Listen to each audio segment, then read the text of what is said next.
안녕하세요. 국회 입법데이트의 임윤선입니다. 탈북민들이 우리나라에 잘 정착할 수 있도록 지원해주자 하는 법안이 최근 국회에 제출됐습니다. 자세한 법안 내용 이 시간에 하나씩 짚어볼 건데요. 이 법안을 대표 발의하신 분이죠. 바로 국회 외교통일위원회 소속의 새누리당 심윤조 의원 모셨습니다. 안녕하세요. 네, 안녕하세요. 안녕하십니까?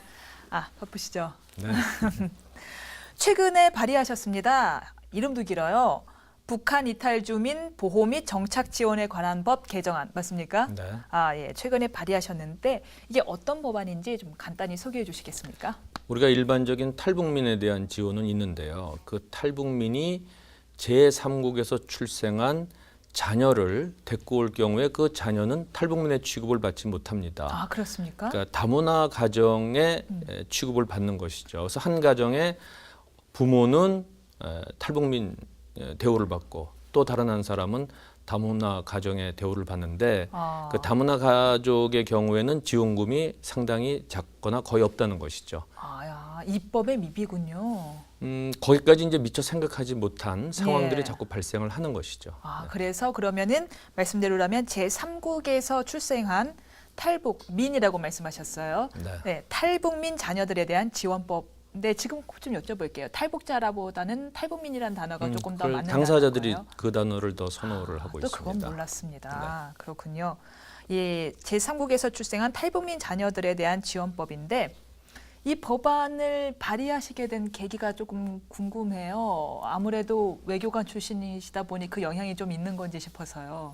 아무래도 이제 해외 근무를 하다 보니까 우리 탈북민에 대한 우리 국내의 대우라는 것이 물론 그분들의 인간적인 삶이라든지 생존권 보장이라든지 이런 걸 위해서도 필요하지만 우리 대한민국이 과연 통일 한국을 이끌어 나갈 의지와 능력이 있는 것이냐 하는 데서 국제사회가 판단하는 기준으로도 되더라고요. 그렇군요. 그래서 우리 탈북민들에 대한 처우에서는 우리가 앞으로의 통일을 생각해서도 반드시 필요한 것이다. 이렇게 보고 있습니다. 그걸 외국에서 봐왔고 그건 몰랐네요. 외국에서도 과연 한국이란 나라가 통일을 감당할 수 있는 능력과 의지가 있느냐를 보고 있는데 이 같은 입법에 미비가 있다는 걸 발견하신 거네요. 그렇습니다. 네. 그렇군요.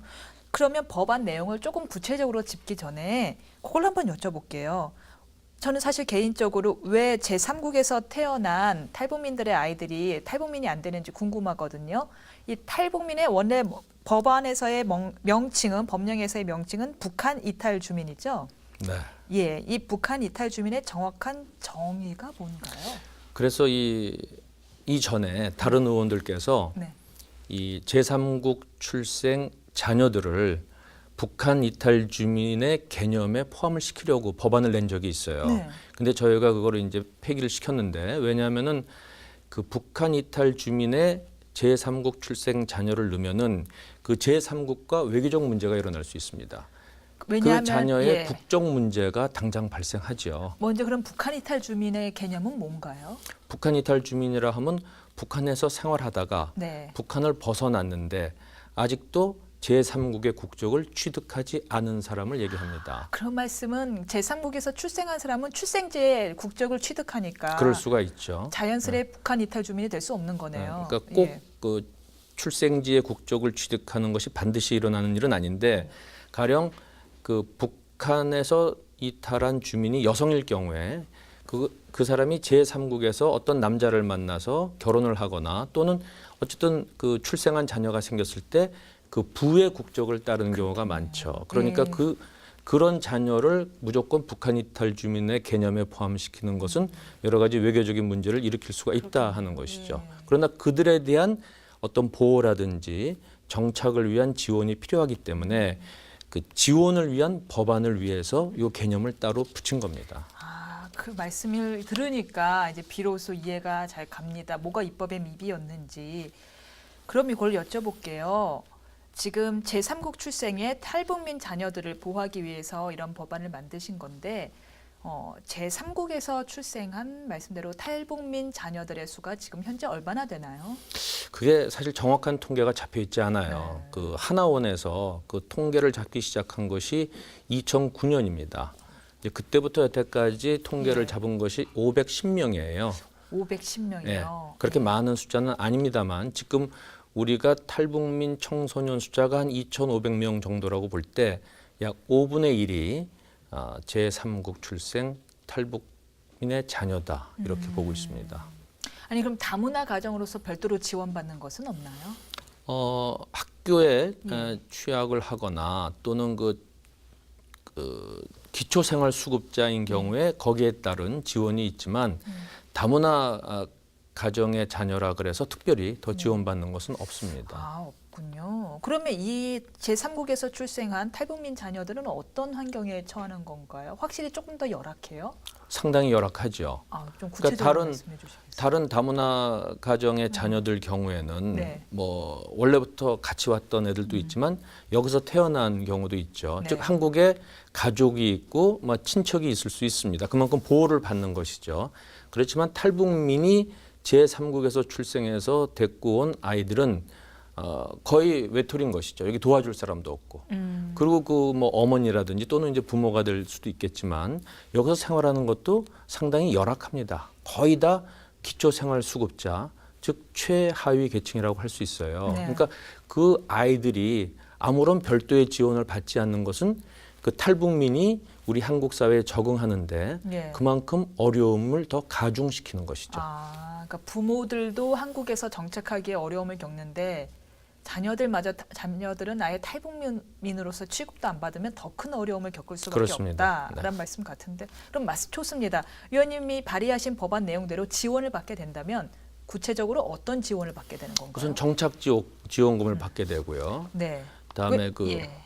정착지원금이 뭐 조금씩 차이가 있습니다만 한 700만 원 정도. 예. 그다음에 그 거주지원금, 거주지원금. 그게 한 1,300만 원 예. 정도가 됩니다. 그게 이제 맨 처음 단계에서 지불되는 돈이고요. 네. 그다음에 이제 조금 더 있어갖고 취업을 하거나 직업 훈련을 받거나 뭐 언어를 배우거나 할 때 그 지불되는 돈이 예. 꽤 있어서 그게 1인당 한 7천만 원 내지 8천만 원 정도의 지원이 간다고 보면 됩니다. 차이가 크네요. 그렇죠. 진짜 맨몸으로 아무것도 없는 한국에 딱 왔을 때 손에 2천만이 쥐어진 거랑 아닌 거의 차이는 뭐 굉장하잖아요. 그렇습니다. 이거는 정말 지원이 조금 필요하다고 이제 저는 이제 설득이 마구 되기 시작합니다, 의원님. 고맙습니다.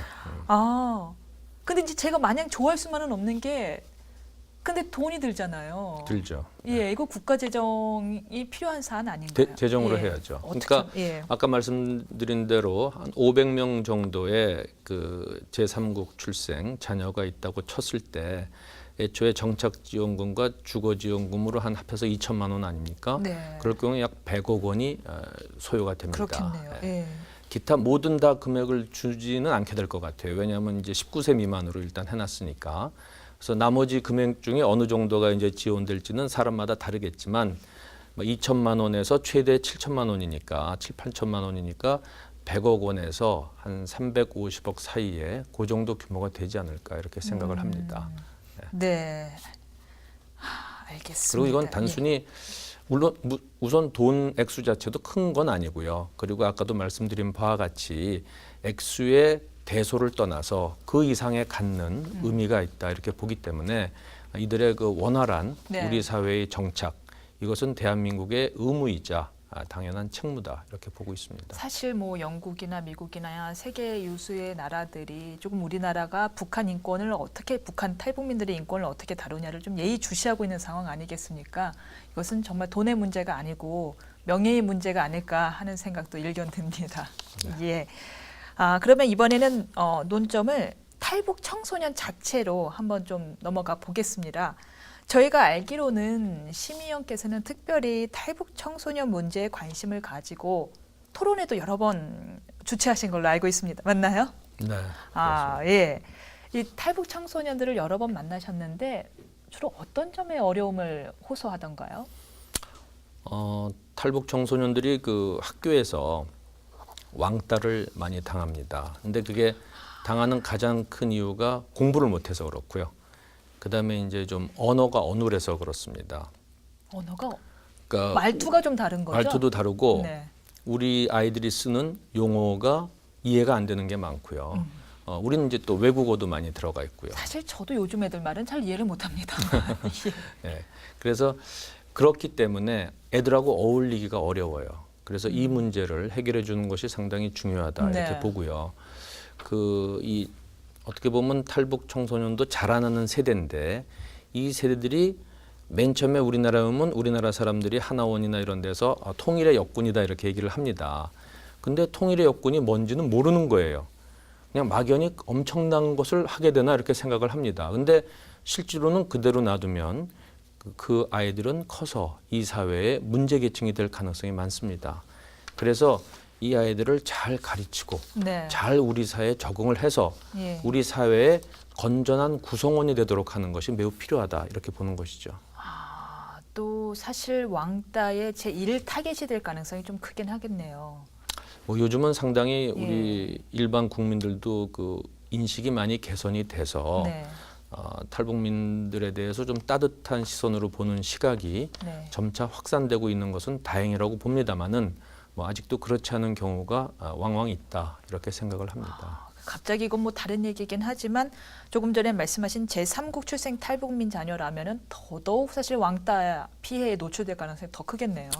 그러니까 그 아이들이 우리말을 못하는 애들이 많거든요. 사실 말이 거의 유사하잖아요. 왜 언어 문제를 겪는 거죠? 그러니까 제3국에서 출생한 자녀들의 경우에 우리말을 쓸 경험이 없었던 아이들이 많은 것이죠. 네. 그러면 탈북 청소년들도 사실 한국말을 못하는 경우가 있나요? 탈북 청소년들 중에는 이제 우리말을 그건 잘 못하는 거고요. 예. 이 제3국 출생 자녀들은 거의 한국말을 못하는 경우가 많습니다. 거의 못하고요. 네.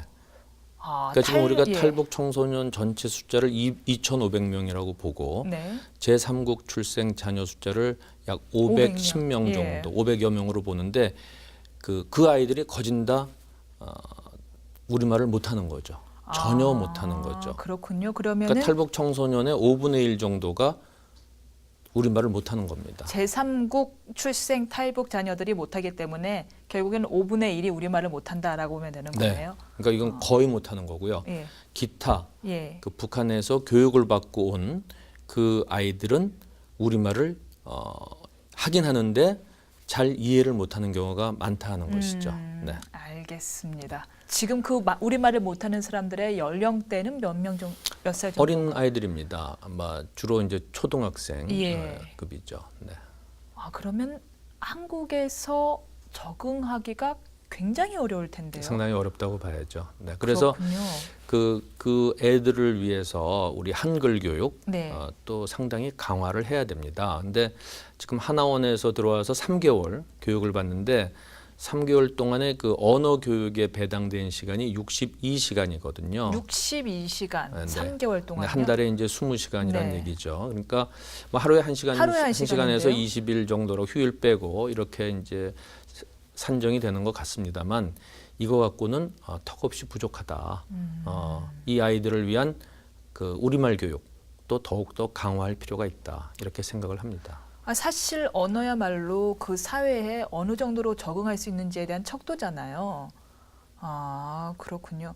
이 밖에도 또 탈북 청소년들이 학업 중단을 많이 한다 이런 말씀도 하셨습니다. 요거 말씀 좀 해주시겠어요? 역시 그 학업을 쫓아가지 못하고 그 애들로부터 이제 따돌림을 당하고 또 장래에 대한 어떤 희망을 갖지 못하게 될 경우에 학업을 중단하는 경우가 많습니다. 근데 중학교 경우에는 한 8.7%, 고등학교가 9.4% 학생들이 학업을 중단합니다. 이건 우리 일반 학생들 통계 숫자의 한 8배에 해당하는 거고요. 네. 그만큼 많은 학생들이 중도에 포기한다는 것은 건전한 사회의 구성원으로 되는 길을 포기하는 것이죠.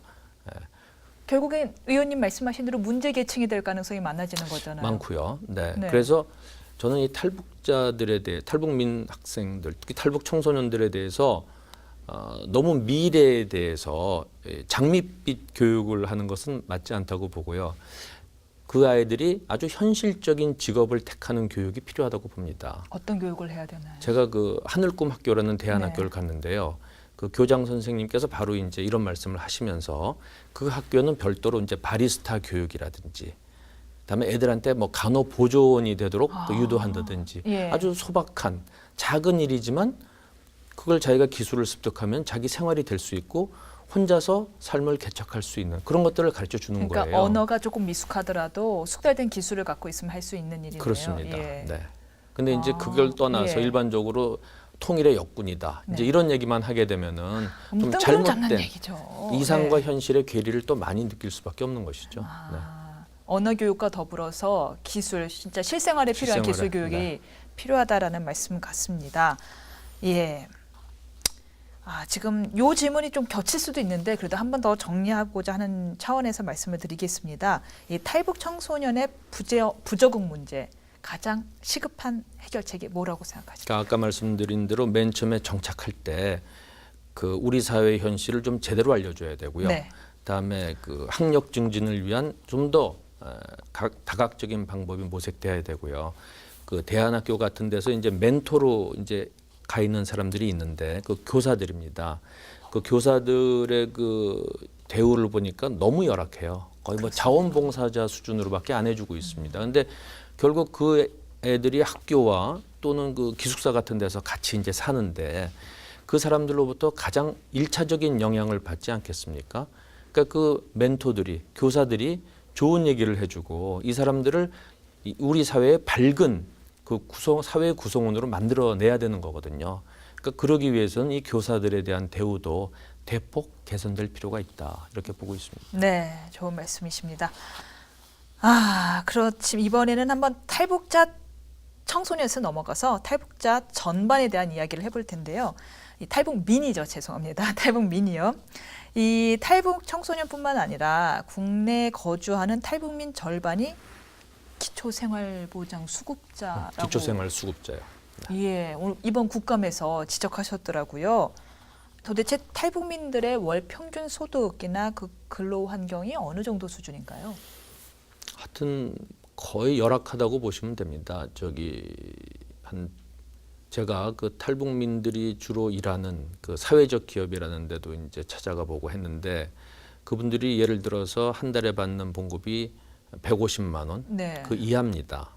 그러니까 이게 본인 혼자 살려면은 뭐 자기가 의약값도 내고 이러는데 약품값 충당도 제대로 안 되고 근데 상당히 열악합니다. 죄송합니다만 사회적 기업은 원래 조금 사회적 기업은 유독 좀 봉급이 많을 수는 없는 기업 아닌가요? 사회적 기업은 그 탈북민 근로자를 네. 그 취업시킬 경우에 네. 그 정부 같은 데서 좀 지원을 해주는 것이죠. 그래서 회사가 그 탈북민을 고용하는 부담을 좀 덜어주는 겁니다. 네. 그래도 탈북민이 받는 봉급 중에 그 일부분은 기업이 내고 나머지 상당 부분은 이제 정부에서 국가가 대주는 보조하고. 것이죠. 예. 그런데 그럼에도 불구하고 우리나라 지금 기초생활수급자 중에 그 탈북민의 기초생활수급자 비율이 전체의 40%가 넘습니다. 지금 와 있는 탈북자가 한 2만 5천 명 정도 보는데요. 네. 그 중에 그 10,000명 이상이 네. 그 기초생활수급자, 즉 최하위 소득자죠. 그 바로 위를 차상위 계층이라 그러는데 네. 차상위 계층에 몇 명 속해 있는지는 통계도 없습니다. 근데 대충 볼 때는 한 8, 90%가 기초생활수급자가 아니면 그 차상위 계층이다. 이렇게 보여지거든요. 그렇게 50%가 기초생활수급자인데요. 그러니까요. 예. 네. 아니 그런데 취업장려금 제도 같은 것도 있지 않나요? 있습니다. 그것까지 다 포함해서 그렇습니다. 취업장려금 제도는 지금 잘 되고 있는 거예요? 뭐 취업하시는 분들을 위해서 잘 되고 있고요. 그런 네. 것들은 잘 돌아갑니다. 근데 이제 그것이 가령 탈북민들에 대해서는 다 그런 것이 기본적으로 나가고 있는데 예를 들어서 의료보험 같은 건 5년을 해줍니다. 근데 탈북민들이 이제 공장에서 일을 하면은 5년 만에 건강이 좋아져서 그 의료보험 전액 지원에서 이제 벗어날 수 있어야 되는데 계속 건강은 더 나빠지는데 악화되는군요. 5년 뒤에 의료보험이 끊어지면은 그 다음엔 개인 돈으로 약품을 사야 되는 문제가 부담이 있고요. 크죠. 네, 그렇죠. 그리고 기초생활수급자에서 차상위 계층으로 올라가면은 기초생활수급자였을 때 받는 혜택이 끊어집니다.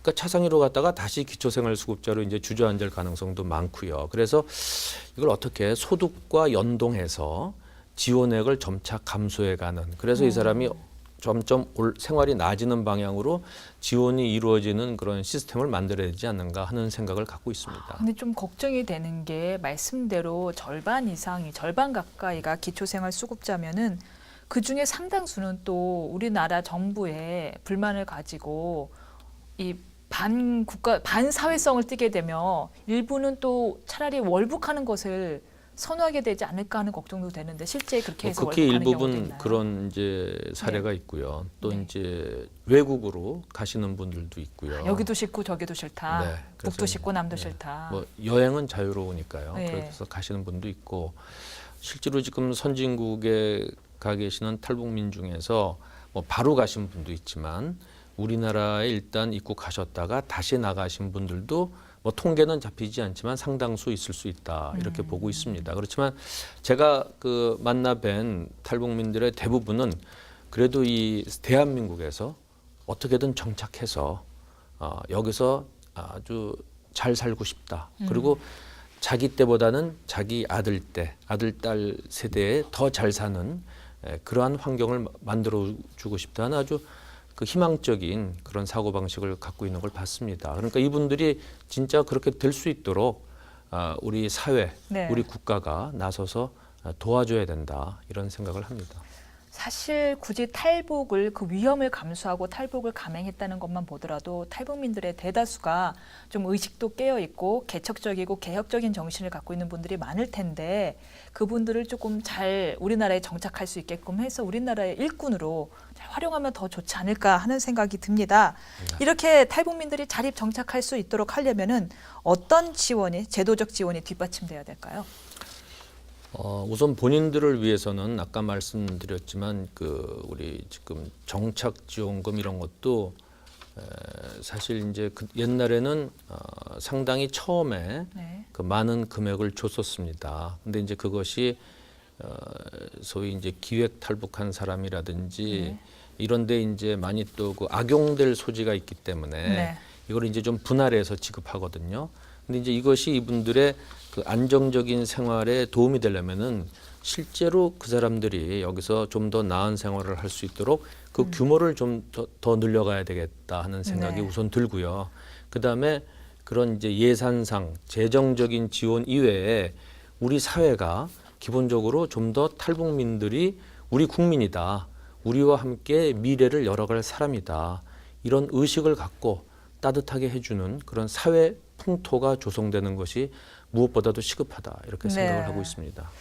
그러니까 관심이 많으세요. 저희가 알기로는 북한인권법도 또 다른 버전의 북한인권법도 발의하셨고 북한인권에 계속 관심이 많으신데 참 안타깝습니다. 여러 가지로 계류 중인 상황들이요. 근데 어떻게 이번에 발의하신 이 제3국 출생 탈북자 자녀 지원법은 신속한 처리가 가능할 거라고 보십니까? 지난번에 아까 말씀드린 대로 북한 이탈 주민의 개념에 네. 이들을 포함시키려던 그 시도가 있었기 때문에 그건 뭐 여야 의원이 그런 시도가 다 있었습니다. 네. 그래서 기본적으로 이 제3국 출생 자녀들에 대한 지원이 필요하다 하는 데는 여야 없이 인식이 형성돼 있다 이렇게 보기 때문에 이 법은 북한 인권법과는 달리 좀 조속히 통과될 희망이 있다 이렇게 보고 있습니다. 저희도 우선 처리되기를 바라겠습니다. 고맙습니다. 네, 심 의원님 오늘 말씀 고맙습니다. 감사합니다. 네. 심윤조 의원과 함께한 국회 입법 데이트는 오늘은 여기까지입니다. 이어서 한 주간의 입법 소식을 진단해보는 주간 입법 동향이 방송됩니다. 많은 관심 부탁드리면서 저는 이만 물러가겠습니다. 고맙습니다.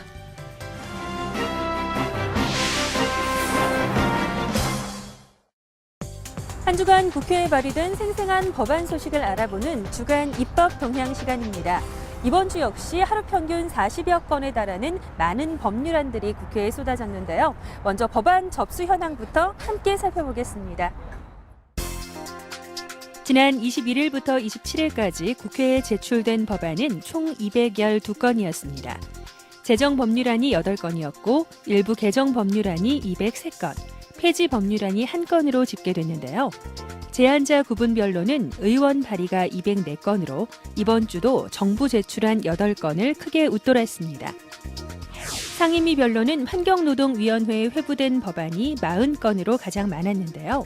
이어 교육문화체육관광위원회 36건, 안전행정위원회 22건 순으로 집계됐습니다. 이번 주 최다 법안 발의 의원으로는 민주당 신계륜 의원이 꼽혔는데요. 국회 환경노동위원회 위원장인 신 의원은 수도법 개정안과 소음, 진동관리법 개정안, 대기환경보전법 개정안 등 총 29건을 발의했습니다. 최근 일본의 우익화 움직임이 가속화되면서 한일 관계도 급속히 냉각되고 있는데요. 국회에도 일본을 견제하는 법안들이 발의되고 있습니다. 그중 이 표준시를 재설정해 독도에 대한 실효적 지배권을 높이자는 방안이 제출돼 눈길을 끌었습니다. 새누리당 조명철 의원이 대표 발의한 표준시법 개정안은 우리나라 표준시 기준인 표준 좌우선을 동경 135도에서 127도 30분으로 변경하자는 내용인데요. 현재 표준 좌우선인 동경 135도는 우리 영토를 지나지 않을 뿐더러 독도와 278km나 떨어져 있어 문제가 있다는 지적을 받아왔습니다. 조 의원은 표준시를 재설정해 독도에 대한 우리의 영유권을 공고히 하고 국가의 정체성을 위한다는 계획입니다. 민주당에서는 김광진 의원이 문화재 보호법 개정안을 대표 발의했습니다. 이 법안은 친일 행위자의 물품이 등록 문화재로 등재되지 못하도록 법적으로 제한하는 내용인데요. 최근 문화재청이 친일파의 물품을 문화재로 등록하려 했던 사건을 계기로 마련된 법안으로 우리 주변에 뿌리 내려져 있는 친일의 잔재를 제거하고 역사의 정의를 바로 세운다는 취지입니다. 한편 최근 한 자료에 따르면 지난 4년간 전체 범죄 건수는 줄었지만 강간, 강제추행과 같은 성범죄는 25% 증가한 것으로 드러났는데요. 이와 관련해 여성가족위원회에도 대책을 담은 법안들이 상당수 발의됐습니다. 그중 새누리당 민현주 의원은 아동 청소년의 성보호법 개정안과 성폭력 방지 및 피해자 보호법 개정안을 발의했는데요. 각각의 법안에는 성범죄를 저지른 10세 미만의 아동과 보호자에게 성교육 이수를 의무화하는 방안과 성폭력 예방 교육을 실시하려는 민간 사업장에 국가가 강사 등을 지원하는 방안이 담겼습니다. 지금까지 주간 입법 동향 전해드렸습니다. 저는 다음 주 이 시간에 다시 찾아뵙겠습니다.